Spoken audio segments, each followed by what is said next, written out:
On this edition of Democratic Visions, Mike McIntee leads a discussion with feminist publisher Mikki Morrissette and journalism professor Benjamin Toff.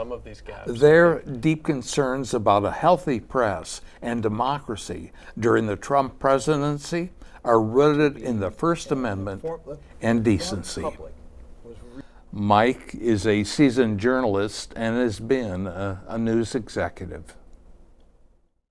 Hi, I'm Mike McIntee. Today we're talking about media and journalism, and I'm joined today by Mikki Morrissette, who is the owner and publisher of Women's Press, and also I'm joined by Ben Toff, who is a professor over at the University of Minnesota, associate professor.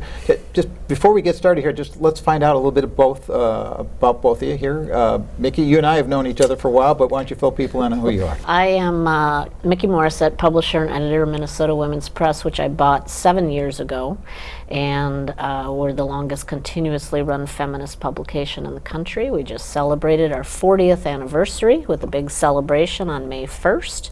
And we've been really focused as a magazine on a lot of social justice issues for several years. So that's what I'm doing. And you know Ben, because you two have worked together on some projects here as well as with independent media organizations. So Ben, tell us about yourself.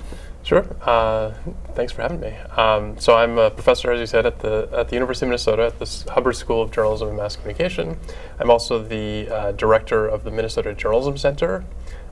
So some of my time I teach about media and politics or public opinion to our journalism students, and then in my role as director of the MJC, we try to connect the larger journalism community statewide and do things like provide connections to our students who are interested in pursuing careers in journalism, or create trainings and facilitate other kinds of collaboration among journalists statewide.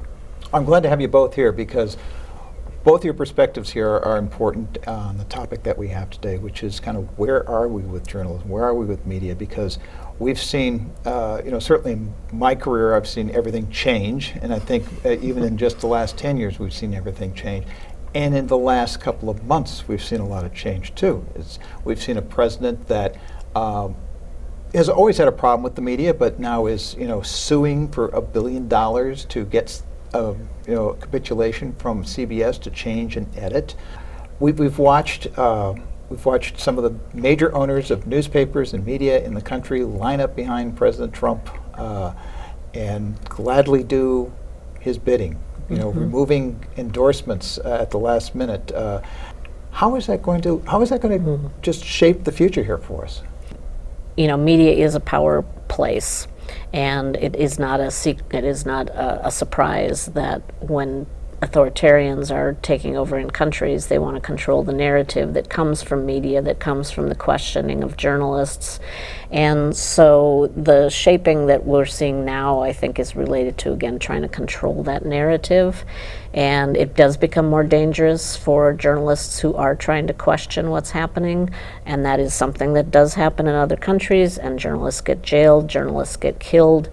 We're not at that point, but at the same time, there is a lot of fear around the fact that, when people want to control, whether it's because they're a billionaire who wants to run the LA Times the way they see fit, or the line that Washington Post had a couple of years ago is democracy dies in darkness.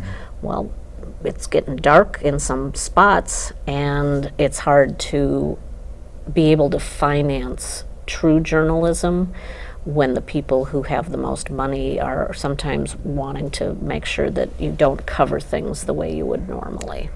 I think it is very concerning. I think when you look at, a lot of our media, at least at the national level, but also at the local level, is owned by corporations with a lot of other interests. And so it is the combination of the lawsuits, the new scrutiny from the regulators. In many cases, these things won't stand up in court, but in the meantime, it has real impact on the financial bottom line of these large corporations or the billionaire owners who are making decisions about their larger business interests. That this is too much of a headache, and they're changing their editorial policies, and I think that is a real concern. I think the other impact of it, though, is more subtle, which is, it has a real chilling effect within newsrooms, but it also has a real impact on the public's trust in news media. And I think one of the other challenges is I think it is making it, trust which is already very, very low in this country towards news and journalism, it's just further undermining it. And that only plays into the hands of a leader like Trump, who would very much like for people to have zero trust in the news media and really only trust him and his administration on whatever they say. And I think the public should know that there are still independent journalists who are doing, incredibly important work and still, abiding by professional standards that are core to the profession. And it isn't all lost, and I think that people need to know that there are still trustworthy journalists doing important work today. I talked to some of my colleagues who do day-to-day journalism, political journalism, and I talk about how grateful I am that I'm not in that spot right now, because it's wearying, it's exhausting to be a journalist, especially now. In my case, what I tend to be seeing happening just in these few months is we're doing a lot more content with immigrants. We're doing a lot more content storytelling at the grassroots level with people who are affected by the lack of social services that is being anticipated around gender-based violence.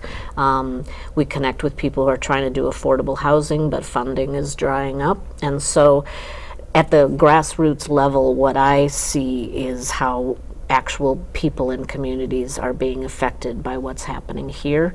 Again, I've gone to some of the protests, some of the rallies. I know the University of Minnesota, one of the trainings is, I think, coming up on crisis, how to be a journalist and deal with crisis, which is new.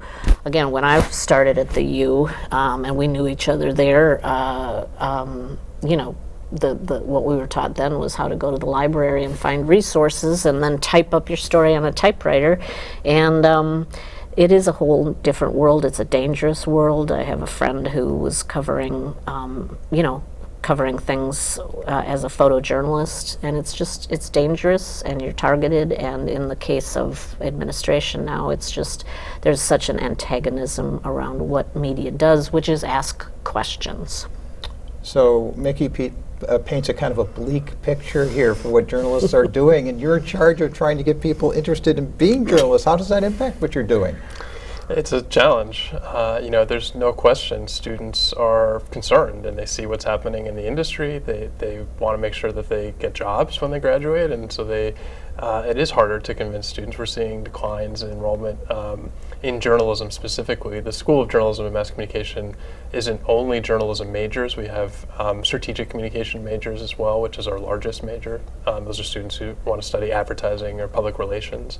And a lot of the skills involved in journalism are applicable across those fields. So, but it is a challenge, and I think the other piece of the challenge is when students who are passionate about journalism get jobs, they're entering newsrooms that are really under-resourced, have fewer people than ever. They have fewer mentors to work with them, to give them the guidance they need in that first job to really thrive, and many burn out very quickly. And so that's the other part of the challenge is not just getting them excited and interested in journalism, but to persist in a career that is just harder than ever. What has happened to the ecosystem? It used to be that you'd go and get a job, you'd work for 30 years at a newspaper, and whether it was a small place or you'd move up, you go to a larger, the Star Tribune, or if you were in a small market in TV, you'd end up working hopefully someday in New York City or something like that. Is that still happening?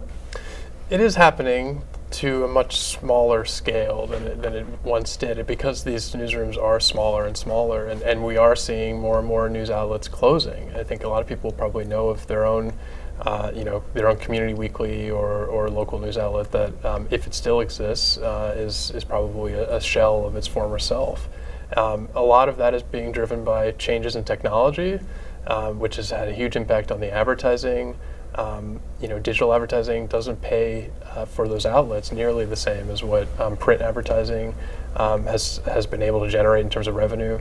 And then changing audience habits. People are not consuming news in the ways that they did before. They're much more likely to expect news to find them when they go on digital platforms like social media or search engines, and that too is changing, day by day with the increasing use of generative AI chatbots to access information, which is having a major impact on referral traffic to those news outlets that have found a way to make money on the internet, which is a small fraction of them, really. So there are some major challenges facing the industry on the business side, which is having its effect on the resources that these newsrooms have to do fundamental journalism.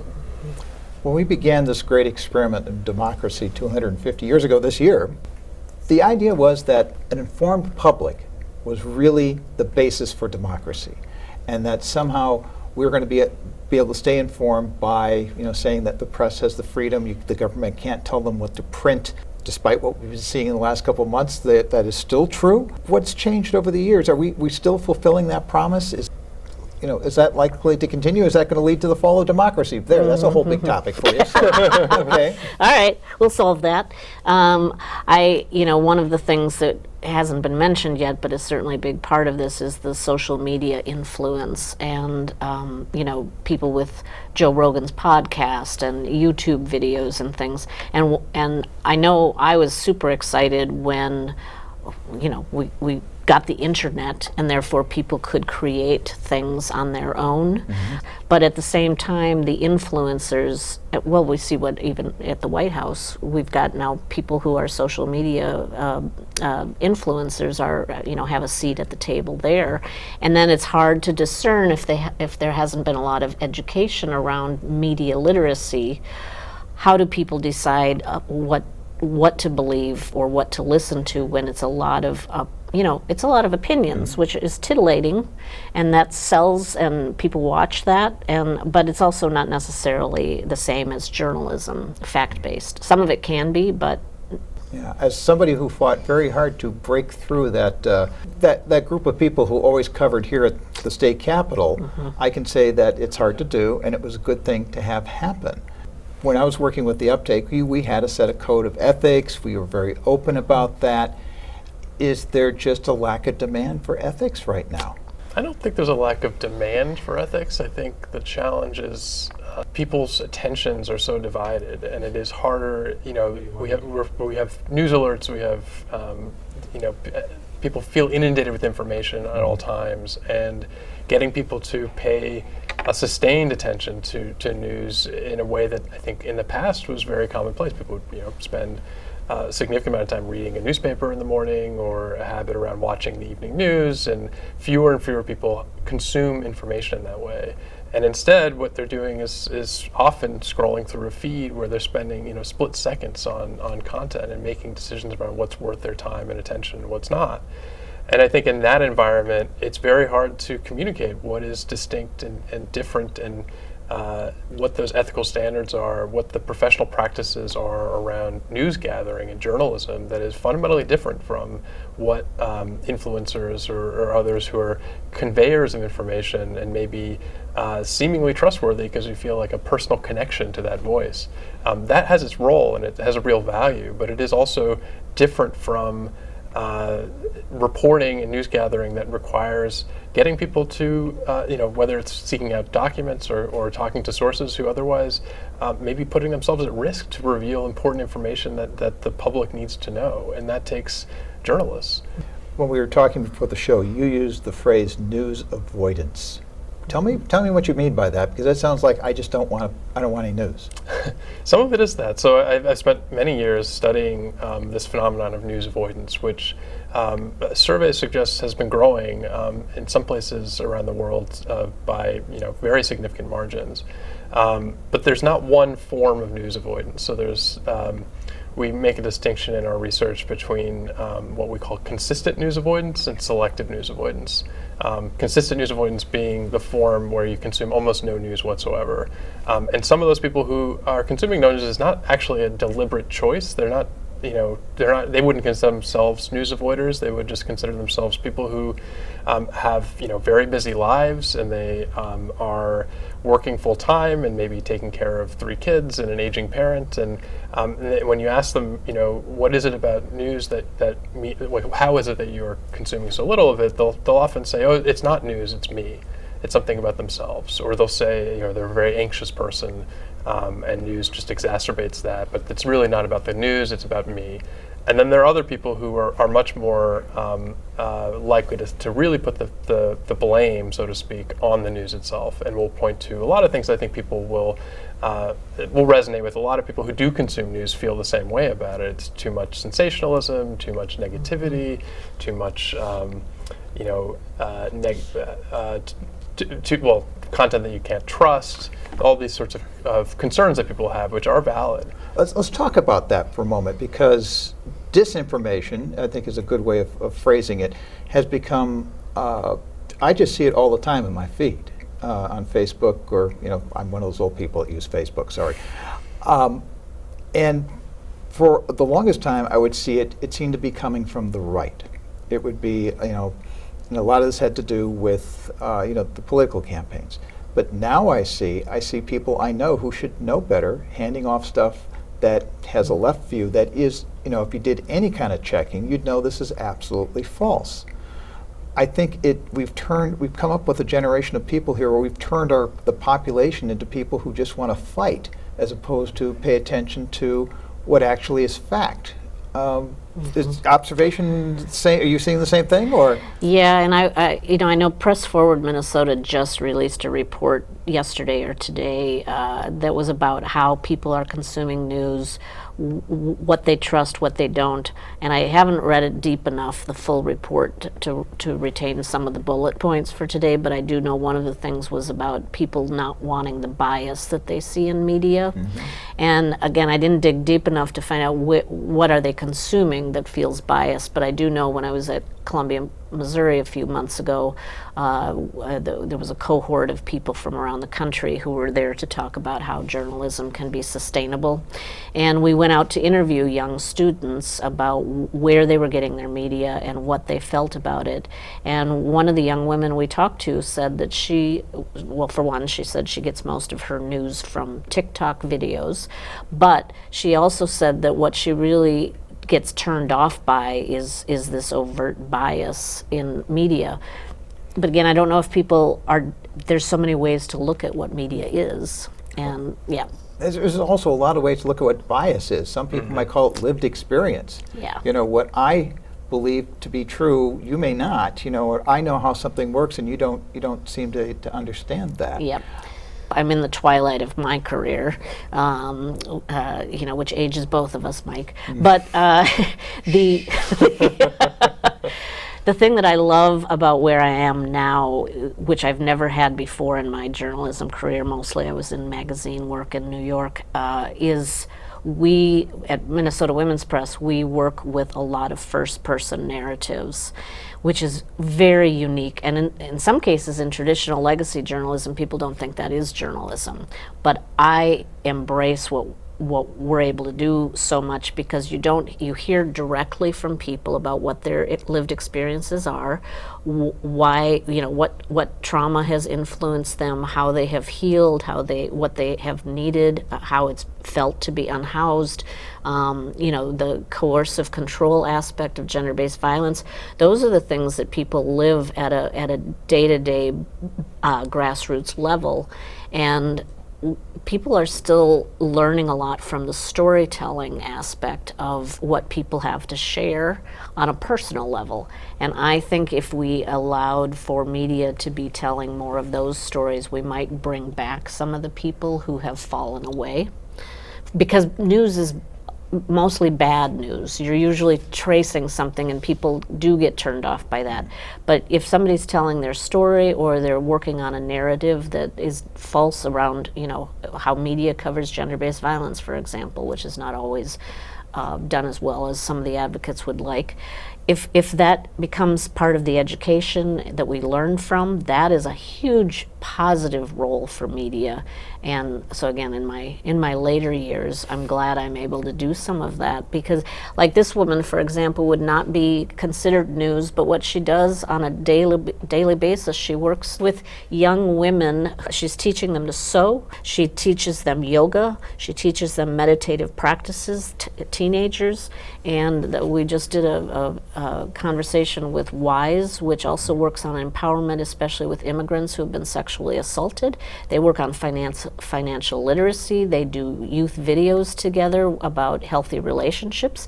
That's positive media, and if we have a little more of that and can sustain it, then I feel like we can start bringing some people back who just are turned off by bad news. Ben, I see you nodding to some of this. Yeah, I think there's a lot of truth to that. I think that if you think about part of the appeal for news delivered on TikTok or Instagram, when you talk to students or you talk to young people who say often that is the main way that they're getting news and information, part of that appeal is they feel like they are getting it from a person who has their own point of view, their own perspective, their own lived experience, and they're not trying to pretend like they are a completely neutral observer and conveyor of information in the sort of stilted newscaster manner.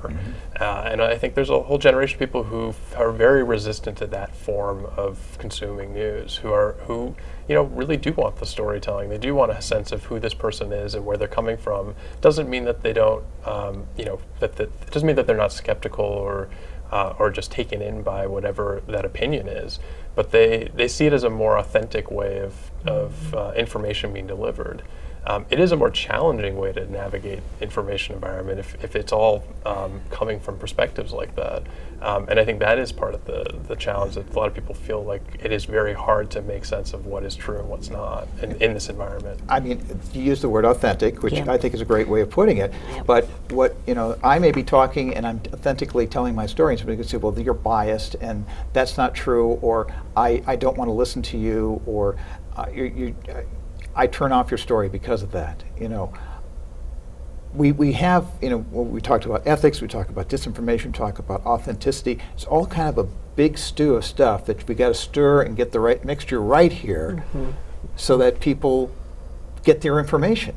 How do we do that? Yeah, but the key thing I think that you were alluding to there is, they can choose to turn off the TV and pick another source. So we live in a world unlike 40, 50 years ago, where there were so few choices in terms of media. Now people can choose, if you want to spend 24/7 every day, every week consuming news, you can. But you can also have sort of infinite choices of how to spend your time with media that's not news. And I think that's the dynamic that we find ourselves in, that people are, in many cases, turning elsewhere. They don't feel like it has much value in their lives, and it just makes them feel depressed. And so that is a big part of what's driving this news avoidance. So how do we fix this? Let's turn the conversation to, now we have many years of experience here. How are we going to fix this problem? Well, there's the one piece is how the public perceives media, whether they trust it, whether they don't trust it. That's one piece. But there's also the frank sustainability of journalism, and like you said, the eroding of newsrooms across the country. They're disappearing, and so part of it is, there's also the fact that it's really hard to sustain. One of the things we do with the first person narratives, we have an editor who works through and massages the story, who's been trained in how to make sure. I know one of the things I learned at the University of Minnesota early on writing for the Daily was I ran, when I was a sports editor there, I ran a column from somebody who was very one-sided about something he was very unhappy about, because I had not yet learned that you get one perspective, you don't know what else might be behind that story, and that's very important. And so while we like to show people's perspectives, people can rebut those perspectives, people can add, but we also need the fact checking that goes with it. Anyway, the point I'm trying to make is the fact that the sustainability of journalism means that we have to have people who can run a business related to journalism, to make sure that you have people who can edit and fact check and all the other things that go into ethical journalism. And I think that's where the pool is shrinking. Here, you talked about sustainability of journalism, and that means being able to withstand some, potential lawsuits. Oh yeah. And we've just seen the weaponization, to use a certain president's term, of the justice system, or lawsuits, to, as I mentioned earlier, CBS capitulating for something that everybody who's paid attention to this says they don't have to. That was an ethical thing to do, to edit something to make sense or to make it shorter, whatever it may be. That's happening. How do we, when we've got things on a shoestring right now, because we talked about your finances earlier. Yeah. How do we live in that world? Yep, and I mean, I'll be perfectly honest, I've had about 3 stories sent to me in the last, because people trust our brand, 3 stories sent to us in the last few months that I know I can't touch. There's too much that needs to happen investigatively to also protect ourselves from things, and I hand it off to a different publication.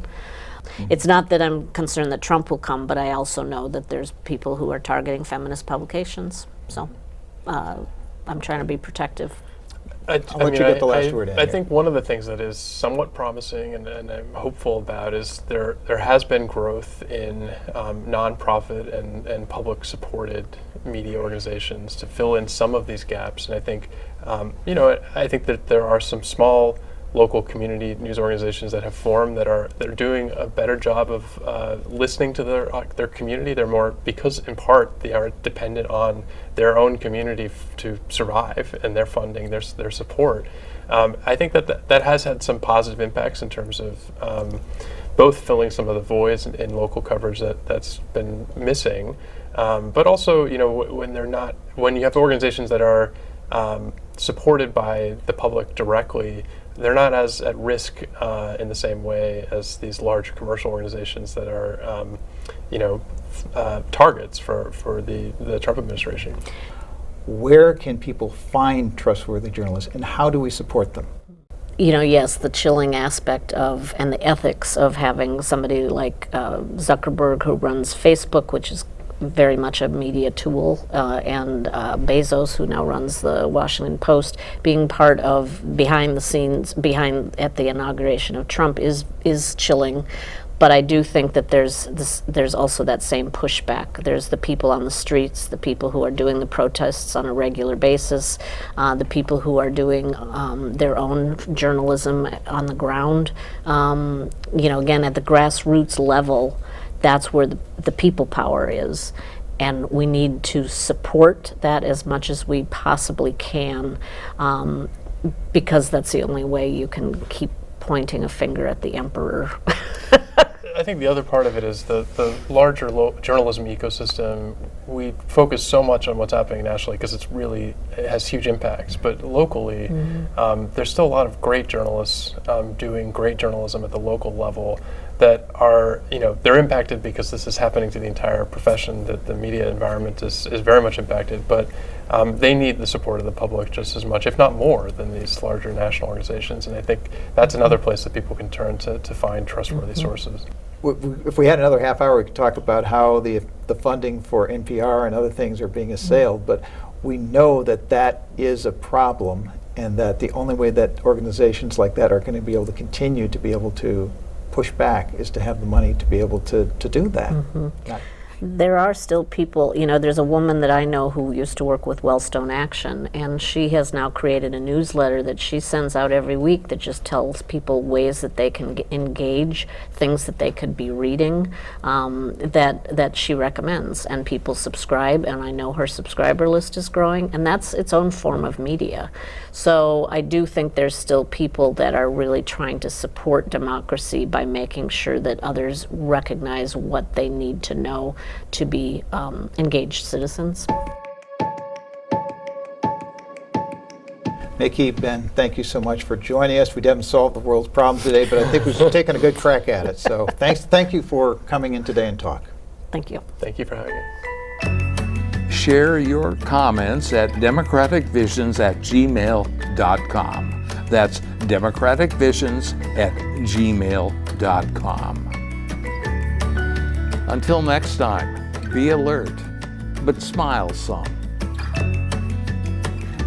Democratic Visions is handcrafted by volunteers from Eden Prairie, Hopkins, Minnetonka, Edina, and Bloomington. Watch us on select cable systems and on our YouTube channel.